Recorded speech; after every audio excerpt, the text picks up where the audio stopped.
ಎಂತಾರ ನೀಯೇ ಎಂತಾರ ಎನ್ಮಾನಂ பூத்ததே தாரா கண்பூரா நீயே தான் தாரா கண்ணார காண்கிறேன் பூரா தண்ணீரை கூசிக்கொண்டே மெல்ல செல்லும் பிம்பங்கள் நீயாகிறாய் எதிரே என்னோடு காதல் வந்தே என்ன சொல்ல வெட்கங்கள் பேசுதே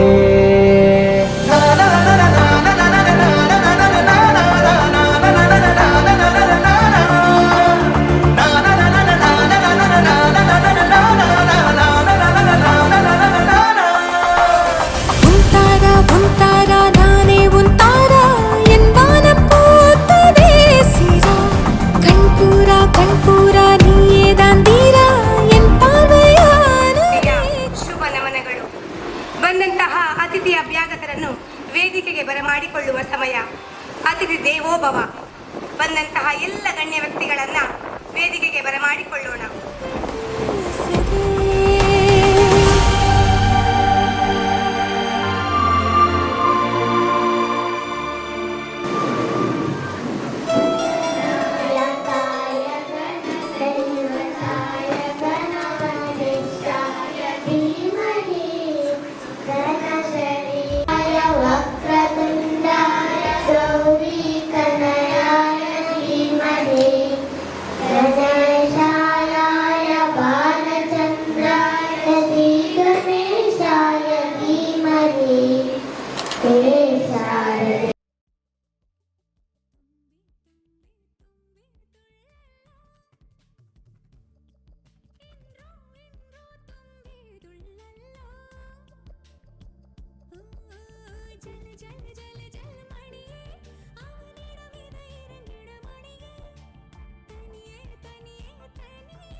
ವಿದ್ಯಾ ಅವರೇ, ರಂಜಿತ್ ಅವರೇ, ಹಾಗೆ ವೇದಿಕೆ ಮೇಲೆ ನಮ್ಮ ಮಿತ್ರರು ಸಂತೋಷ್ ಅವರೇ, ಹಾಗೆ ಎಲ್ಲ ಗಣ್ಯರೇ ಹಾಗೂ ಬರುವ ಬಾಂಧವರೇ, ಹಾಗೆ ನೆಚ್ಚಿನ ಬ್ರಿಲಿಯಂಟ್ ಕಿಡ್ಸ್ ವರ್ಲ್ಡ್ ನ ವಿದ್ಯಾರ್ಥಿನಿಯರು, ತುಂಬಾ ಒಂದು ಖುಷಿ ಆಗ್ತದೆ. ನಮ್ಮ ವಿದ್ಯಾ ಮೇಡಮ್ ನ ದೊಡ್ಡ ಕನಸದು. ನಾನು ಒಂದು ಯಾವಾಗ ನಮಗೆ ಸ್ಕೂಲ್ ಹೇಳುದು, ಸರ್ ನೀವು ಹೇಗೆ ಒಂದು ಎಕ್ಸರ್ಸೈಸ್ ಸರಿ ಕಟ್ಟಿದ್ರಿ, ಹಂಗೆ ಅನಿಸ್ತದೆ ಇವ್ರು ಯಾಕೆ ನಮ್ಮ ಬಗ್ಗೆ ಇಷ್ಟು ಕೇಳ್ತಾರೆ ಅಂತ ಹೇಳಿ. ಆ ಎಕ್ಸರ್ಸೈಸ್ ಪ್ರತಿ ಕಟ್ಟೋ ಮೊದಲು ನೀವು ಏನ್ ಮಾಡ್ತಾ ಇದ್ರಿ, ಟೀಚರ್ ಆಗಿದ್ದಾಗ ಅಥವಾ ತನ್ನ ಕೋಚಿಂಗ್ ಸೆಂಟರ್ ಮಾಡುವಾಗ ಯಾವ್ದೆಲ್ಲ ಪರ್ಮಿಷನ್ ತಗೊಳ್ಬೇಕು ಅಂತೆಲ್ಲ ಕೇಳ್ತಾ ಇದ್ರು. ಆಮೇಲೆ ನಾನು ಕೇಳಿದೆ, ಅವ್ರು ಹೇಳಿದೆ ಇದಕ್ಕೆ ಯಾಕೆ ಇಷ್ಟು ಇಂಟ್ರೆಸ್ಟ್ ಇದೆ ಅಂತ ಹೇಳಿ. ಆಗ ಅವ್ರು ಹೇಳಿದ್ರು, ನಾನು ಒಂದು ಸಣ್ಣದಾಗಿ ಮಕ್ಕಳಿಗೆ ಒಂದು ಟ್ಯೂಷನ್ ಸೆಂಟರ್ ಮಾಡ್ಬೇಕು ಅಂತಿದ್ದೇನೆ ಅಂತ ಹೇಳಿದ್ರು. ಖಂಡಿತ ನಾನು ಅವರಿಗೆ ಪ್ರೋತ್ಸಾಹಕ ಮಾತನ್ನು ಹೇಳಿದ್ರು, ಬೇಕಾದ್ರೆ ಕೇಳಿ ನೀವು ಖಂಡಿತ ಮಾಡ್ಬೋದು. ನಾವು ಮಕ್ಕಳಲ್ಲಿ ನಾವು ದೇವರನ್ನು ನೋಡುವುದು. ಯಾವ್ದು ಕೂಡ ಒಬ್ಬ ಶಿಕ್ಷಕ ಅಂತ ಹೇಳಿದ್ರೆ ಮಕ್ಕಳಲ್ಲಿ ದೇವರನ್ನು ನೋಡುವುದು. ನಾನು ಯಾವತ್ತೂ ಕೂಡ ಒಂದು ವಿದ್ಯಾ ಕೇಂದ್ರ ಯಾವುದೇ ಇರ್ಬೋದು, ಟ್ಯೂಷನ್ ಸೆಂಟರ್ ಗಳಿರ್ಬೋದು ಅಥವಾ ನಮ್ಮ ಕಿಡ್ಸ್ ವರ್ಲ್ಡ್ ಇರ್ಬೋದು, ಶಾಲೆ ಇರ್ಬೋದು, ಕಾಲೇಜ್ಗಳಿರ್ಬೋದು, ಇದನ್ನು ನಾವು ಒಂದು ದೇವಸ್ಥಾನಗಳಿಗಿಂತಲೂ ಶ್ರೇಷ್ಠ ಅಂತ ಹೇಳಿ ನಂಬಿದವರು. ಯಾಕೆ ಅಂತ ಹೇಳಿದ್ರೆ ನಾನು ಯಾವಾಗ ಮಾತನ್ನು ಹೇಳ್ತೇನೆ, ನಾವು ದೇವಸ್ಥಾನಗಳಿಗೆ ನಾವು ಹಿಂದೂಗಳು ಮಾತ್ರ ಹೋಗ್ಬಹುದು, ನಾವು ಮುಸಲ್ಮಾನ್ ಬಾಂಧವರು ಮಸೀದಿಗಳಿಗೆ ಹೋಗ್ಬಹುದು, ಕ್ರೈಸ್ತ ಬಾಂಧವರಿದ್ದ ಚರ್ಚಿಗೆ ಹೋಗ್ಬಹುದು, ನಾವು ಜೈನರಾಗಿದ್ದರೆ ಬಸದಿಗಳಿಗೆ ಹೋಗ್ಬಹುದು. ಆದ್ರೆ ಈ ಎಲ್ಲಾ ಧರ್ಮದ ವಿದ್ಯಾರ್ಥಿಗಳು ಒಂದು ಕಡೆ ಸೇರಿ ಬೆಳಿಗ್ಗೆ ಒಂದು ಸರಸ್ವತಿ ದೇವಿ ಅಥವಾ ಶಾರದಾ ದೇವಿಯನ್ನು ಏನು ಪ್ರಾರ್ಥನೆ ಮಾಡ್ತಾರೆ, ಅಂತಹ ವಿದ್ಯಾ ಕೇಂದ್ರ ಅಂತ ಹೇಳುವಂತದ್ದು ಇದೆ. ಅದು ಎಲ್ಲ ಏನ್ ಹೇಳ್ತೇವೆ ದೇವಸ್ಥಾನ, ಚರ್ಚ್, ಮಸೀದಿಗಳಿಗಿಂತಲೂ ಕೂಡ ಶ್ರೇಷ್ಠವಾದದ್ದು ಅಂತ ಹೇಳಿ ನಂಬಿದವರು ನಾವು. ಹಾಗಾಗಿ ಇಂತಹ ಒಳ್ಳೆಯ ಕಾರ್ಯಕ್ರಮ ಮಾಡುವಾಗ ಯಾವತ್ತೂ ಕೂಡ ನಾವು ಸಪೋರ್ಟ್ ಮಾಡಿದ್ದೇವೆ. ಖಂಡಿತ ನೀವು ಮಾಡಿ, ನೀವು ಪ್ರಯತ್ನ ಪಟ್ಟರೆ ಆಗ್ತದೆ ಅಂತ ಹೇಳಿ ಯಾವತ್ತೂ ಕೂಡ ಅವರಿಗೆ ಯಾವತ್ತೂ ಹೇಳಿದ್ದಾರೆ. ಆಗ ನಮ್ಗೆ ನೋಡಿದ್ರೆ ತುಂಬಾ ಖುಷಿ ಆಯ್ತು. ಇವತ್ತು ಇಂತಹ ಕಕ್ಕಿಂಜಿ ಅಂತ ಗ್ರಾಮೀಣ ಪ್ರದೇಶದಲ್ಲಿ ಬ್ರಿಲಿಯಂಟ್ ಕಿಡ್ಸ್ ವರ್ಲ್ಡ್ ಅಂತ ಹೇಳುವಂತಹ ಒಂದು ಕೇಂದ್ರವನ್ನು ಸ್ಥಾಪಿಸಿ ಅನೇಕ ಅದರೊಟ್ಟಿಗೆ ಟ್ಯೂಷನ್ ಕೂಡ ಕೊಡ್ತಿದ್ರು ಮೇಡಮ್ 10th ವರೆಗೆ. ಯಾಕಂತ ಹೇಳಿದ್ರೆ ನೋಡಿ, ಕೆಲವೊಮ್ಮೆ ಏನಾಗ್ತದೆ ಅಂತ ಹೇಳಿದ್ರೆ ಈಗ ಕಾಂಪಿಟೇಷನ್ ಯುಗ, ನಮ್ಗೆ ನಾವೆಲ್ಲರೂ ಕೂಡ ಬ್ಯುಸಿ ಆಗಿರುವವರು. ಆ ಬ್ಯುಸಿ ಆಗಿರುವಾಗ ಏನಾಗ್ತದೆ ಅಂತ ಹೇಳಿದ್ರೆ ಮಕ್ಕಳಿಗೆ ಕೆಲವೊಮ್ಮೆ ನಮ್ಗೆ ಟ್ಯೂಷನ್ ಕೊಡ್ಲಿಕ್ಕೋ ಅಥವಾ ಅವರಿಗೆ ಹೇಳಿಕೊಡ್ಲಿಕ್ಕೆ ಟೈಮ್ ಇರುವುದಿಲ್ಲ. ಮೊದಲು ನಾವೆಲ್ಲ ಕನ್ನಡ ಮೀಡಿಯಂ ಅಲ್ಲಿ ಓದಿದವರು, ಅವಾಗ ತುಂಬಾ ಈಸಿ ಇತ್ತು, ನಮ್ಮನೆಗೆ ಹೇಳಿಕೊಡ್ಲಿಕ್ಕೆ ಆಗ್ತಾ ಇತ್ತು. ನನ್ನ ಅಪ್ಪಾಜಿ ಕೂಡ ನಮ್ಮನ್ನು ಬುಕ್ಸ್ ಓದಿಸ್ಲಿಕ್ಕೆ ಆಗ್ತಾ ಇತ್ತು. ಆದ್ರೆ ಈಗ ಹಾಗಿಲ್ಲ, ಪರಿಸ್ಥಿತಿ ಕಾಲ ಬದಲಾಗ್ತಾ ಹೋಗಿದೆ.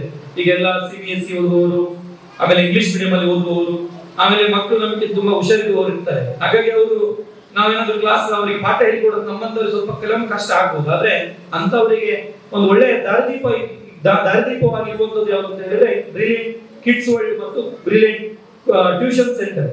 ನಮ್ಮ ವಿದ್ಯಾ ಮೇಡಮ್ ಅವರ ಒಂದು ಮಾರ್ಗದರ್ಶನದಲ್ಲಿ ಅತ್ಯುತ್ತಮ ರೀತಿಯಲ್ಲಿ ಮೊದಲಿಂದ ಕಳೆದ ಒಂದು ವರ್ಷದಿಂದ ಯಶಸ್ವಿಯಾಗಿ ಕೋಚಿಂಗ್ ಸೆಂಟರ್ ಮಾಡ್ತಾ ಬಂದಿದ್ದಾರೆ. ಇವಾಗ ಕಿಡ್ಸ್ ವರ್ಲ್ಡ್ ಸಣ್ಣ ಮಕ್ಕಳನ್ನು ಕೂಡ ಒಂದು ಕಿಡ್ಸ್ ವರ್ಲ್ಡ್ ಮುಖಾಂತರ ಇವರೊಟ್ಟಿಗೆ ಜೋಡಿಸಿಕೊಂಡು ಹೋಗಿದ್ದಾರೆ.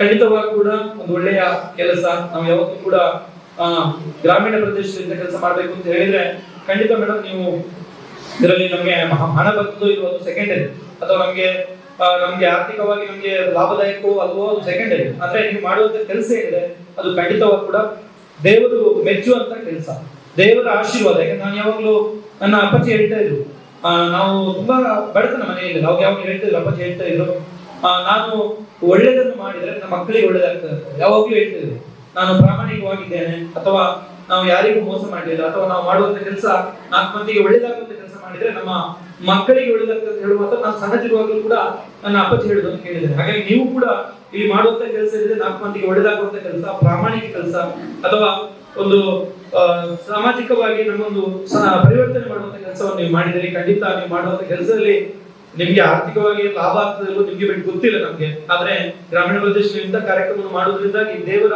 ಒಂದು ಆಶೀರ್ವಾದ ಅಥವಾ ಪುಣ್ಯ ಏನಿದೆ ಅದು ಖಂಡಿತ ನಿಮ್ಗೆ, ಪುಣ್ಯದ ಫಲ ಅಂತೂ ಖಂಡಿತ ನಿಮ್ಗೆ ಸಿಗ್ತದೆ ಅಂತ ನಾನು ಭಾವಿಸಿದ್ದೇನೆ. ನಾವೊಂದು ಯಾವತ್ತೂ ಕೂಡ ಸಂಸ್ಥೆಯನ್ನು ನಡೆಸಬೇಕು ಅಂತ ಹೇಳಿ ತುಂಬಾ ಕೆಲವೊಮ್ಮೆ ಚಾಲೆಂಜ್ಗಳು ಇರ್ತದೆ, ಅಷ್ಟು ಈಸಿ ಇಲ್ಲ. ಈಗ ಸಣ್ಣದಾಗಿರುವಾಗ ನಾನು ಕೋಚಿಂಗ್ ಕ್ಲಾಸ್ ಸ್ಟಾರ್ಟ್ ಮಾಡುವಾಗ ಇಷ್ಟು ಇರ್ಲಿಲ್ಲ, ಬರೀ 4 ವಿದ್ಯಾರ್ಥಿಗಳಿಗೆ ಉಜಿರೆಯಲ್ಲಿ ಸಣ್ಣ ಈಗಲೂ ಇದೆ ಕೋಚಿಂಗ್ ಸೆಂಟರ್. ನಾನು ಈಗಲೂ ಕೂಡ ಒಂದು ನೆನಪಿಗೋಸ್ಕರ ಇಟ್ಕೊಂಡಿದ್ದೇನೆ, ತಿಂಗಳಿಗೆ 10,000 ರೂಪಾಯಿ ರೆಂಟ್ ಕೊಡ್ತೇನೆ, ಈಗಲೂ ಕೂಡ ಇದೆ.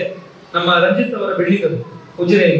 ಅದನ್ನು ನಮ್ಗೀಗ ಮಕ್ಕಳಿಗೆ ನಾವು ಇವೆಲ್ಲ ಉಜಿರೆ ಗೋಯಿಂಗ್ ಶಿಫ್ಟ್ ಆಗಿದ್ದೇವೆ, ಆದ್ರೂ ಕೂಡ ಅದನ್ನೊಂದು 10,000 ರೂಪಾಯಿ ರೆಂಟ್ ಹೋಗ್ತಾ ಉಂಟು ಧರ್ಮಕ್ಕೆ. ಯಾಕಂತ ಹೇಳಿದ್ರೆ ನಾನು ಪ್ರಥಮವಾಗಿ ಪ್ರಾರಂಭ ಮಾಡಿದಂತ ಸಂಸ್ಥೆ. ಪ್ರಾರಂಭ ಮಾಡುವಾಗ ನನ್ನ ಹತ್ರ ಹಣ ಕೂಡ ಇರ್ಲಿಲ್ಲ. ಒಂದು ಸಣ್ಣ, ಈಗ ಅಲ್ಲಿ ಒಳಗೆ ಉಂಟಲ್ಲ ಅಷ್ಟು ಮಾತ್ರ ಜಾಗ ಇದ್ದದ್ದು, ಸಣ್ಣ ಅಷ್ಟೇ. ಇದರ ಒಂದು ಕಾಲು ಭಾಗ, ಈ ಬಿಲ್ಡಿಂಗ್ ಇಷ್ಟು ಉದ್ದದ ಕಾಲು ಭಾಗ ಜಾಗ ಇದ್ದದ್ದು. ಅದರಲ್ಲೂ ಕೂಡ ಒಂದು ಸಣ್ಣದಾಗಿ ಒಂದು ಆಫೀಸ್ ಇತ್ತು. ಅಲ್ಲಿ ದೇವರ ಒಂದು ಫೋಟೋ ಇಟ್ಟು ಅಪ್ಪ ಅಮ್ಮನ ದೇವರಿಗೆ ದೀಪ ಪ್ರಾರ್ಥನೆ ಮಾಡಿ, ಇದರ ಜನರ ನಮ್ಮ ಪ್ರಾರ್ಥನೆ ಮಾಡಿ ಅಪ್ಪ ಅಮ್ಮನ ಕಾಲು ಇಟ್ಟು ಸಣ್ಣದಾಗಿ ನಾನು ಸ್ಟಾರ್ಟ್ ಮಾಡಿ ಬರೀ 4 ವಿದ್ಯಾರ್ಥಿಗಳಿಗೆ ಸ್ಟಾರ್ಟ್ ಮಾಡಿದ್ದು. ನಾನು ಕೂಡ ಸ್ಟಾರ್ಟ್ ಮಾಡುವಾಗ ಯಾವ ರೀತಿಯಲ್ಲಿ ಕೂಡ ನಾನು ಮುಂದೆ ಒಂದು ಕಾಲೇಜ್ ಮಾಡ್ತೇನೆ ಅಥವಾ ಒಂದು ಸಾವಿರಾರು ವಿದ್ಯಾರ್ಥಿಗಳಿಂದ ನಮ್ಮಲ್ಲಿ ಬರ್ಬಹುದು, ಹುಡುಕಿಕೊಂಡು ಬರ್ಬಹುದು ಹೇಳುವಂತ ಯಾವ ಆಸೆ ಕೂಡ ಇರಲಿಲ್ಲ. ಇವರ ಹಾಗೆ ನಾನು ಕೂಡ ಪ್ರಾಮಾಣಿಕವಾಗಿ 4 ಮಂದಿ ಒಳ್ಳೆದಾದ್ರೆ ಆಯ್ತು, ನಾವು ಮಾಡೋ ಕೆಲಸದಲ್ಲಿ ಏನೋ ಒಂದು ಪುಣ್ಯ ಸಿಗ್ತದೆ, ಹಣ ಆಗ್ತದೆ ಗೊತ್ತಿಲ್ಲ, ಪುಣ್ಯ ಸಿಗ್ತದೆ ಅಂತ ಹೇಳುವಂತ ಒಳ್ಳೆಯ ಮನಸ್ಸಲ್ಲಿ ಪ್ರಾರಂಭ ಮಾಡಿದ್ರಿಂದಾಗಿ ದೇವರು ಯಾವತ್ತೂ ಕೂಡ ನಮ್ಗೆ ಆಶೀರ್ವಾದ ಮಾಡಿ ಇವತ್ತು ಒಂದು ವರ್ಷಕ್ಕೆ 5,000ದಷ್ಟು ವಿದ್ಯಾರ್ಥಿಗಳು ಓದ್ತಾ ಇದ್ದಾರೆ ಅಂತ ಹೇಳಿಕ್ಕೆ ತುಂಬಾ ಖುಷಿ ಪಡ್ತಾ ಇದೆ. ಇದು ನಾನು ಹೇಳಬೇಕು, ಮೊನ್ನೆ ನಡೆದಂತ ನೀಟ್ ಪರೀಕ್ಷೆ, ಇದು ನಿಮ್ಗೆಲ್ಲರಿಗೂ ಗೊತ್ತಿರ್ಬೋದು. ಒಮ್ಮೆ ನೀಟ್ ಪರೀಕ್ಷೆ ಬರೆದು ಎಲ್ಲರಿಗೂ ಕ್ಯಾನ್ಸಲ್ ಆಗಿ ಮತ್ತೊಮ್ಮೆ ನೀಟ್ ಪರೀಕ್ಷೆ ಮಾಡಿದ್ರು.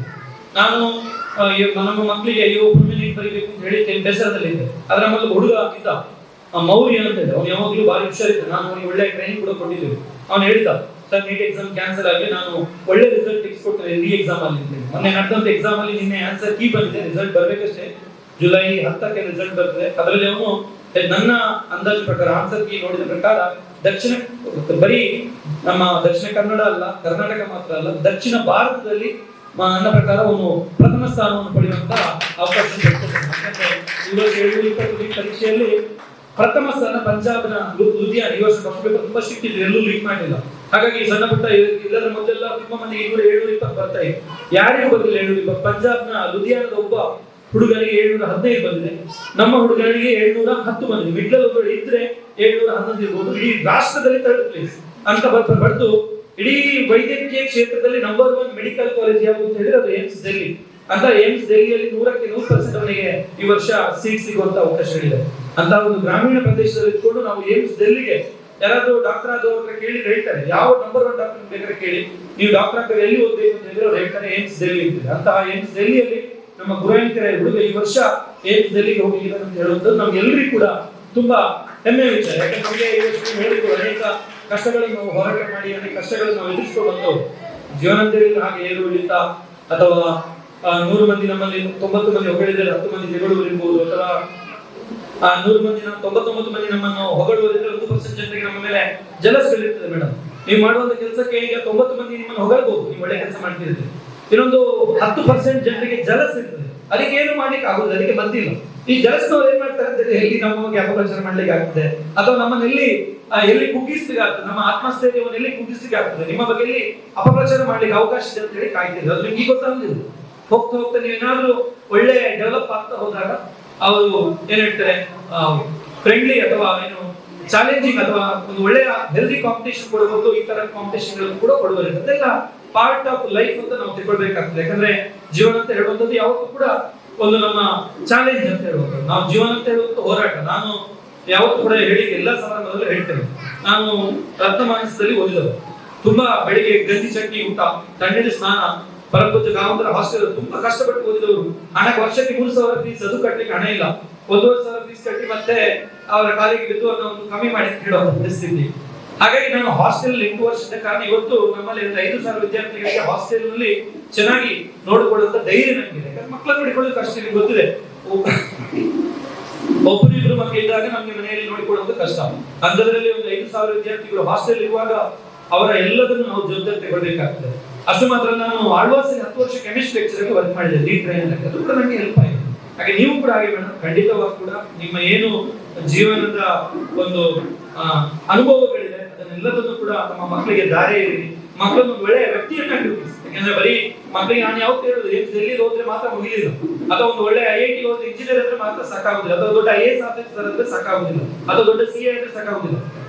ನಮ್ಮ ಉದ್ದೇಶ ಅಂತ ಹೇಳಿದ್ರೆ ಅವನು ಏನೇ ಆಗಲಿ ದೇಶದೊಂದು ಒಳ್ಳೆ ಪ್ರಜೆ ಆಗ್ಬೇಕು, ಅಪ್ಪ ಅಮ್ಮನಿಗೆ ಒಂದು ದೊಡ್ಡ ಆಸ್ತಿ ಆಗ್ಬೇಕು. ಯಾಕಂದ್ರೆ ಈಗಿನ ಕಾಲದಲ್ಲಿ ನಾವೆಲ್ಲರೂ ಕೂಡ ಬಿಸಿ, ಯಾವ್ದ್ರಲ್ಲಿ ಬಿಸಿ ಅಂತ ಹಣ ಮಾಡೋದ್ರಲ್ಲಿ ಬಿಸಿ, ಆಸ್ತಿ ಮಾಡೋದ್ರಲ್ಲಿ ಬಿಸಿ. ಬಟ್ ಮಕ್ಕಳನ್ನೇ ದೊಡ್ಡ ಆಸ್ತಿಯನ್ನಾಗಿ ಮಾಡ್ಬೇಕು ಅಂತ ನನ್ನ ಭಾವನೆ. ಮಕ್ಕಳನ್ನ ಆಸ್ತಿಯನ್ನಾಗಿ ಮಾಡ್ಬೇಕು ಅಂತ ಹೇಳಿದ್ರೆ ತುಂಬಾ ಮಂದಿ ಅಮ್ಮಂದಿರಿದ್ದೀರಿ. ನಿಮ್ಮ ಮಕ್ಕಳಿಗೆ ಟೈಮ್ ಕೊಡಿ. ಮಕ್ಕಳು ಓದುವಾಗ ನೀವು ಕೂಡ ಅವರೊಟ್ಟಿಗೆ ಕೂತ್ಕೊಳ್ಳಿ.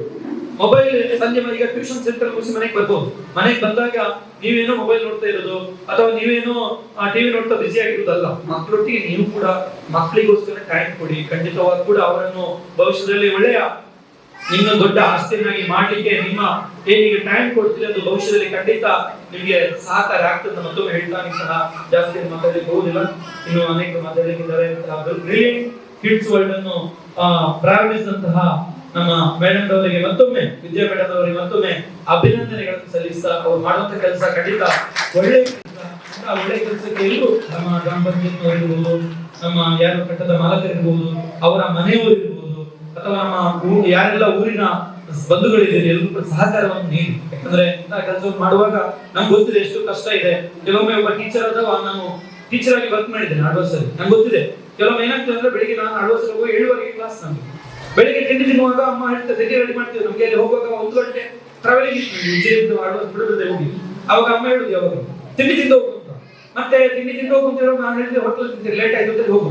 ಅಲ್ಲಿ ಹೋಗುವಾಗ 7:30 ಕರೆಕ್ಟ್ ಆಗ್ತಾ ಇತ್ತು. ಲೇಟ್ ಹೋದ್ರೆ ಮಕ್ಕಳಿಗೆ ತೊಂದರೆ ಆಗ್ತದೆ ಅಂತ ಹೇಳಿ ತಿಂಡಿ ತಿನ್ನದೆ ಹೋಗ್ತಿದ್ವಿ ಕ್ಲಾಸಿಗೆ ಹೋಗಿ ತಿಂಡಿ ತಿನ್ನದೆ 1 ಗಂಟೆ 1:30 ಗಂಟೆ ಕ್ಲಾಸ್ ಮಾಡ್ಬೇಕು. 9 ಗಂಟೆ ಕ್ಲಾಸ್ ಇತ್ತು.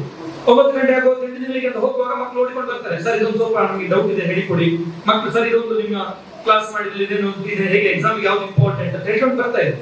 10 ನಿಮಿಷ ಬ್ರೇಕ್ ಇತ್ತು. 10 ನಿಮಿಷದಲ್ಲಿ ಮಕ್ಕಳಿಗೆ ಎಕ್ಸ್ಪ್ಲೈನ್ ಮಾಡಿ 10 ನಿಮಿಷ ಹೋಗ್ತಾ ಇದ್ರು. ಅಷ್ಟೊತ್ತಿಗೆ ನೆಕ್ಸ್ಟ್ ಪೀರಿಯಡ್ ಮತ್ತೆ ಹೋಗ್ಬೇಕು. ಹೀಗೆ ಮತ್ತೆ ನೆಕ್ಸ್ಟ್ ಪೀರಿಯಡ್ ತಿನ್ನುವ ಅಂತ ಹೇಳಿ ಮತ್ತೆ ಸೆಕೆಂಡ್ ಪೀರಿಯಡ್ ಹೋಗ್ತಿದ್ದೆವು. ಥರ್ಡ್ ಪೀರಿಯಡ್ ತಿನ್ನುವಂತ ಫೋರ್ತ್ ಪೀರಿಯಡ್ ಹೋಗುದು. ಮಧ್ಯಾಹ್ನ ಊಟವೇ, ಬೆಳಿಗ್ಗೆ ತಿಂಡಿ ತಿನ್ನಲೇ ಇಲ್ಲ ಎಷ್ಟೋ ದಿವಸಗಳು. ನಾನು ಮಾತ್ರ ಅಲ್ಲ, ಇದು ಅನೇಕ ಶಿಕ್ಷಕರ ಒಂದು ಕಷ್ಟ ಇದು. ಎಷ್ಟೋ ದಿವಸ ಬೆಳಿಗ್ಗೆ ಉಪವಾಸ ಇಲ್ಲದೆ ನಿಮ್ಮ ಮಕ್ಕಳಿಗೋಸ್ಕರ ಪಾಠ ಮಾಡಿದಂತ ಅನೇಕ ಟೀಚರ್ಗಳಿದ್ದಾರೆ. ಇವರು ಮೇಡಮ್ ಅವರಿಗೆ ಟ್ಯೂಷನ್ ಸೆಂಟರ್ ಮಾಡೋದು ಸುಮ್ಮನೆ ಇಲ್ಲ, ಅವರ ಮಕ್ಕಳನ್ನು ಬಿಟ್ಟು ಇಲ್ಲಿ ಬಂದು ಕ್ಲಾಸ್ ಮಾಡಬೇಕಾಗ್ತದೆ. ಅನೇಕ ಸಂದರ್ಭಗಳಲ್ಲಿ ನಮ್ಮ ಟೀಚರ್ ನಮ್ಮ ಸ್ವಂತ ಮಕ್ಕಳಿಗೆ ಹುಷಾರಿರುವುದಿಲ್ಲ, ಜ್ವರ ಇರ್ತದೆ, ಅಥವಾ ಅವರೆಲ್ಲ ಕೆಲವೊಮ್ಮೆ ಹೇಳಿಕಾಗದ ಪರಿಸ್ಥಿತಿಯಲ್ಲಿ ಕೂಡ ನಮ್ಮ ಪಾಠ ಮಾಡುವಂತ ಯಾರು ನಮ್ಮ ಶಾಲೆಯ ವಿದ್ಯಾರ್ಥಿಗಳು ಯಾರಿದ್ದಾರೆ ಅವರ ಭವಿಷ್ಯಕ್ಕೋಸ್ಕರ ಸ್ವಂತ ಮಕ್ಕಳನ್ನು ಮನೆಯಲ್ಲಿ ಜ್ವರದಲ್ಲಿದ್ರು ಕೂಡ ಬಿಟ್ಟು ಬಂದು ನಮ್ಮ ಮಕ್ಕಳಿಗೆ ಹುಷಾರಿಲ್ಲ ಅಂತ ಹೇಳಿದ್ರೆ ಅವರ ಮಕ್ಕಳಿಗೆ ಜಾಸ್ತಿ ಕೇರ್ ಮಾಡಿದಂತ ಅನೇಕ ಶಿಕ್ಷಕರಿದ್ದಾರೆ. ಅಂತ ಶಿಕ್ಷಕರು ನಮ್ಮ ವಿದ್ಯಾ ಮೇಡಮ್ ಕೂಡ ಒಬ್ರು, ಅವರ ಅಕ್ಕ ಕೂಡ ನಮ್ಮಲ್ಲಿ ಎಕ್ಸೆಲ್ ಟೆಕ್ನೋ ಸ್ಕೂಲ್ ಅಲ್ಲಿ ಒಳ್ಳೆಯ ಶಿಕ್ಷಕರಾಗಿ ವರ್ಕ್ ಮಾಡ್ತಾ ಇದ್ದಾರೆ ಅಂತ ಹೇಳಿಕ್ಕೆ ತುಂಬಾ ಖುಷಿ ಪಡ್ತಾ ಇದ್ದೇನೆ. ನಿಮ್ಮ ಎಕ್ಸೆಲ್ ಬ್ರಿಲಿಯಂಟ್ ಕಿಡ್ಸ್ ವರ್ಲ್ಡ್ ಗೆ ನಮ್ಮ ಎಕ್ಸೆಲ್ ಸಂಸ್ಥೆ ಕೂಡ ಯಾವತ್ತೂ ಕೂಡ ಸಹಕಾರ ಇರ್ತದೆ. ನಿಮ್ಗೆ ಏನಾದ್ರು ಯಾವ ರೀತಿಯಲ್ಲಿ ಗೈಡೆನ್ಸ್ ಬೇಕು ಅಂತ ಹೇಳಿದ್ರೆ ಖಂಡಿತ ನಮ್ಮ ಸಹಕಾರ ಇರ್ತದೆ. ನಿಮ್ಮ ಬ್ರಿಲಿಯಂಟ್ ಕಿಡ್ಸ್ ವರ್ಲ್ಡ್ ಈಗ ಒಂದು ಸ್ಕೂಲ್ ಆಗ್ಲಿ, ಆಮೇಲೆ PU ಕಾಲೇಜ್ಗಳಾಗ್ಲಿ ಅಂತ ಮತ್ತೊಮ್ಮೆ ಶುಭವನ್ನು ಹಾರೈಸ್ತಾ, ನಿಮ್ಮ ಏನು ಆಸೆಗಳಿದೆ ಅದೆಲ್ಲ ಕೂಡ ನಾವು ನಂಬಿದಂತಹ ದೇವರು, ಇಲ್ಲಿರುವಂತಹ ಪ್ರಚಲಿತ ಈಶ್ವರ ದೇವರು ಎಲ್ಲರೂ ಕೂಡ ನಿಮ್ಗೆ ಆಶೀರ್ವಾದವನ್ನು ಮಾಡ್ಲಿ. ಸರಸ್ವತಿ ದೇವಿ ನಿಮ್ಗೆ ಒಲಿ. ಯಾಕೆ ನಂಗೆ ಒಬ್ರು ಹೇಳಿದ್ರು, ನಾನು ಸಣ್ಣದ ಕೋಚಿಂಗ್ ಕ್ಲಾಸ್ ಮಾಡುವ ಹೇಳಿದ್ರು, ನಿಮ್ಗೆ ಒಳ್ಳೆ ಹಿಡಿತದೆ ಮಾರೆ ಎಜುಕೇಶನ್. ಹಾಗೆ ನಿಮ್ಗೆ ಖಂಡಿತ ಪ್ರಕಾಶ್ ಬಾಬು ಸರ್ ಇರ್ತಿದ್ರು, ಅವ್ರು ಹೇಳಿದ್ರು ನಾನು ಅದನ್ನು ಚಾಲೆಂಜ್ ಹಾಕಿಕೊಂಡು ಹೌದಲ್ವಾ ನಂಗೆ ಹಿಡಿತದಲ್ವಾ, ಹಾಗೆ ನಾನು ಮಾಡಿದಾಗ್ತದೆ ಅಂತ ಹೇಳುವಂತ ಪ್ರೋತ್ಸಾಹದ ಮಾತನ್ನು ಹೇಳಿದ್ರು. ಹಾಗೆ ನಿಮಗೆ ಕೂಡ ಮೇಡಮ್ ಖಂಡಿತ ಈ ಎಜುಕೇಶನ್ ಫೀಲ್ಡ್ ಅಂತ ಒಳ್ಳೆ ಹಿಡಿತದೆ, ಖಂಡಿತ ಒಳ್ಳೆ ಹಿಡಿಲಿ. ಇನ್ನಷ್ಟು ರೀತಿಯಲ್ಲಿ ನಿಮ್ಮ ಮನೆಯವರ ಸಹಕಾರದಿಂದ ಇನ್ನಷ್ಟು ದೊಡ್ಡ ದೊಡ್ಡ ಸಂಸ್ಥೆಗಳು ನಿಮ್ಮ ಮುಖಾಂತರ ಬರಲಿಂದ ಶುಭವನ್ನು ಹಾರೈಸ್ತಾ ನನ್ನೆರಡು ಮಾತುಗಳಿಗೆ ವಿರಾಮವನ್ನು ನೀಡಿದರೆ ಇಂತಹ ಒಳ್ಳೆಯ ಕಾರ್ಯಕ್ರಮಕ್ಕೆ ಉದ್ಘಾಟಕನಾಗಿ ಕರೆದು ನನ್ನ ಮೇಲಿನ ಪ್ರೀತಿ ಹಾಗೂ ನನ್ನ ಮೇಲಿನ ಗೌರವವನ್ನು ಇನ್ನಷ್ಟು ಇಮ್ಮಡಿಯಾಗಿ ನನಗೆ ನನ್ನ ಜವಾಬ್ದಾರಿ ಇನ್ನಷ್ಟು ಇಮ್ಮಡಿಯಾಗಿ ಮಾಡಿ ಅಂತ ಹೇಳ್ತಾ ನಿಮ್ಮೆಲ್ಲರ ಆಶೀರ್ವಾದ ನಮ್ಮ ಎಕ್ಸೆಲ್ ಸಂಸ್ಥೆ ಮೇಲೆ ಇರಲಿ ಅಂತ ಹೇಳ್ತಾ ಎರಡು ಮಾತುಗಳಿಗೆ ವಿರಾಮವನ್ನು ನೀಡಿದ್ದೇನೆ. ಆ ಕೊಲೆ ಶಿಕ್ಷಾಚನ ಕರ್ತವ್ಯವನ್ನು ಮಾಡು, ಪ್ರತಿಫಲವನ್ನ ಭಗವಂತನಿಗೆ ಬಿಟ್ಟು ಬಿಡು. ಎದುರು ಮುಂಬಾಬಡಿಪುರ ಚಿತ್ರ ಮಾತಾ ಅಭಿಮಾನಿಗಳ ಅಂಚನೆ ಇನಿತ ಈ ಕಾರ್ಯಕ್ರಮವು ಮಾತಾ ಬಂದ ಒಂದು ಶಿಕ್ಷಣ ಎಲ್ಲಿಯ ಮಟ್ಟದ ಇನಿ ಆದಲು ಪಟ್ಟ ಅವು ಮುಲ್ಪ ಮಾತ್ರ ನೆಕ್ಕದುಪ್ಪು ಮಲ್ದ ಅನುಭವ ಪಡಬಹುದು ವಿಚಾರ ಎಲ್ಲಿ ಅಂತ ಇನಿ ಎಲ್ಲಿಯ ಹೂವು ಅರವಣಂಚಿತ್ತಿನ ಪೂನು ಜೋಪಾನವಾದ ನಮನ ಬುಕ್ಕರಿನ ಕರೆಗೆ ದಿಯೋಡು ನಾಂಡ ಅವು ಏತಿ ಜೋಪಾನವಾದ ಐನು ಕೊಯ್ಯಿದ್ದು ಏತಿ ಜೋಪಾನವಾದ ಆ ಕರೆಗೆ ಬೋಡು ನಾಂಡ ಮಸ್ತ್ ಕಷ್ಟ ಉಂಟು.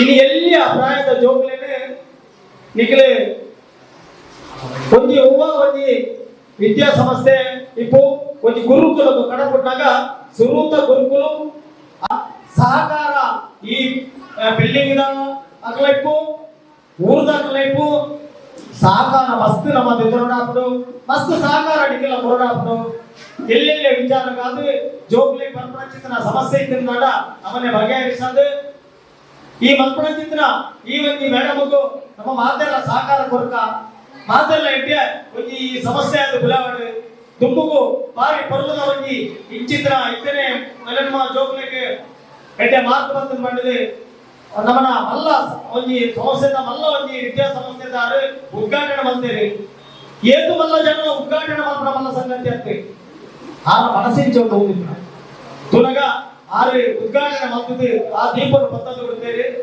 ಆರ ಮನಸ್ಸಲ ಆತೆ ಪೊರ್ಲು ಬಾರಿ ಸೋಕ್ತಾರೆ ಬಾತೇರ ಬಟ್ಟೇರಿ ಈ ಸಮಸ್ಯೆ ಎಡ್ಡೆ ರೀತಿಯಲ್ಲಿ ಬಿಡಾವಡೆ ಎರಡು ದಾಖಲೆಲ್ಲ ಸಹಕಾರ ಬೋರ್ಡನ್ನ ಕೇಳಿ ಯಾರು ಸಹಕಾರ ಮಲ್ಪೆ ಒಂಜಿ ವಿದ್ಯಾ ಸಮಸ್ಯೆದ ಆರು ಎಲ್ಲಿಯ 10 ಜೋಕ್ಲೇಟ್ ಬಂದದ್ದು ಒಂಜಿ ಡಿವಿಷನ್ ಕೊರದು ಇನಿ ಆತಮಲ್ಲ ಒಂಜಿ ನೆಕ್ಕ ಬೋರ್ಡು ಮಂಡ ಅಸಲಲ್ಲ ಅದೃಷ್ಟಲ ಬೋರ್ಡು ಅಂಚನೆ ಸಹಕಾರಲ ಬೋರ್ಡು ಊರ್ದಾಕಲ್ನ ದೇವನ ಮಾತೆನ ಸಹಕಾರದ ಒಟ್ಟಿಗೂ ಅಂಚಿತ ನಮಗೆ ಸಮಸ್ಯೆ ನಡಪರ ಸಾಧ್ಯ ಉಂಟು ಪಟ್ಟದು ಈ ಗಡ್ಡು ಮಾತೆನ ಪಟ್ಟೊಂದು ಎಟ್ಟೆ ರೀತಿ ನಡಪಳೆ ಮೇಡಮ್ ಹೆಂಗೆ ದಾಪಡ ಸಹಕಾರ ಹೆಂಗೆ ಕೊರ್ಪ ಈಗ ಊರ್ದಾಕಲ್ನ ಸಹಕಾರಲ ಮಸ್ತ್ ಬೋರ್ಡು ಈ ಜೋಗುಲ ಕಡಪಣ್ಣ ಚಿತ್ರ ಏರಿ ಅಪ್ಪಲ್ಲ ನಿಖಿಲೆಲ್ಲ ಮಸ್ತ್ ಜೋಗುಲ ಬಿತ್ತು ಅಡೆ ಕಾಲಿ ಕಡಪುದು ಬರ್ತಾ ಮಲ್ಲತ್ತು ಆ ರೀತಿ ಪರಬಲ್ಲಿ ಜೋಗುಲಿನ ಕಡಪುದು ನಿಖಿಲೆ ಈ ಒಂಜಿ ಜಾಗಕ್ಕೆ ಬಂದದೆ ಎನ್ನ ಬಾಲ ದಾದ ಮಾಡ್ಕೊಡು ಎನ್ನ ಬಾಲ ಇಂದಿನ ಬಂದವರು ಪಟ್ಪಣವು ಒಂಚೂರು ಗಮನ ನೋಡ್ಕೊಡು ಅಂಚಾದಿ ಪುಣಗ ನಿಖಿಲ ರಟ್ಟೆ ಜನದಲ್ಲ ಸಹಕಾರ ಇದ್ದಾಗ ಆ ಬಾಲೆ ಎಲ್ಲಿಯ ಬೋದು ಮಲ್ಲಾಗ ಎಟ್ಟೆ ಒಂಜಿ ವಿದ್ಯಾ ಸಂಸ್ಥೆದ ಮಲ್ಲ ಒಂಜಿ ನಿಖಿಲೆಗೆ ಆಸ್ತಿ ಆಪಡಿನ ಒಂಜಿ ಬಾಲ ಅಂಚಾದಿ ಪುಣಗ ಮಾತನ್ನ ಸಹಕಾರ ಪಡೆಯುವುದು ಈ ಒಂದು ಸಮಸ್ಯೆ ಎಟ್ಟೆ ಪೊರ್ಲು ಬಿಲಾಡ ಪಟ್ಟದ ದೇವರ ಪ್ರಾರ್ಥನೆ ಒಂದೊಂದು ನಿಮಗೆ ಮಾತಾಡ ಅವಕಾಶ ಕೊಡಕ್ಕೆ ಮಾತಾಡ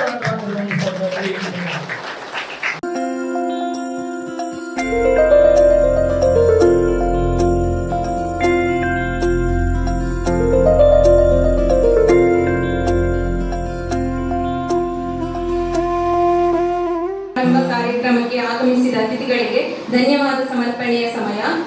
ಇಂದು ನಮ್ಮ ಈ ಕಾರ್ಯಕ್ರಮಕ್ಕೆ ಆಗಮಿಸಿ ಉದ್ಘಾಟಿಸಿ ನಮ್ಮ ಬ್ರಿಲಿಯಂಟ್ ಕಿಡ್ಸ್ ವರ್ಲ್ಡ್ ಸಂಸ್ಥೆಯ ಪರವಾಗಿ ಹೃತ್ಪೂರ್ವಕ ಧನ್ಯವಾದಗಳು. ಅಬ್ದುಲ್ ರಹಿಮನ್ ಇವರಿಗೂ ಸಂಸ್ಥೆಯ ಪರವಾಗಿ ಧನ್ಯವಾದಗಳು.